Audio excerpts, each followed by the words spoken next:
আসসালামু আলাইকুম শ্বশুর আব্বা, কেমন আছেন? ওয়ালাইকুম আসসালাম জামাই বাবাজি, তুমি ভালো আছো? আব্বা আছি ভালো, আমার মাইয়ের নিতে আছি, ডাক দেন তো একটু।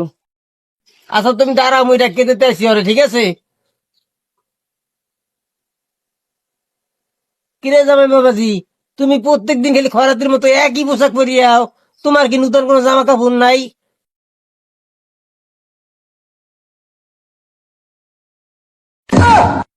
ও এই কথা, আমনে তো মাই তিন চার গো, প্রতিদিন এক দেন কা, একদিন বড়টা দেবেন, একদিন মাঝিটা দেবেন, একদিন ছোটটা দেবেন, প্রতিদিন এক দেন। কি কইলি হালার ভালা? আর তোরে আজ দুপাইছি, তোরে খারাস দিন খারাস, তোরে মাইয়ে না হইতে জমবে না আমার। তুই গেলি কই কইলি নাকি হালার ভালা কয় পাল্লাই তো তোর একটু জমবে দাও দিন তোর হালার ভালা। আই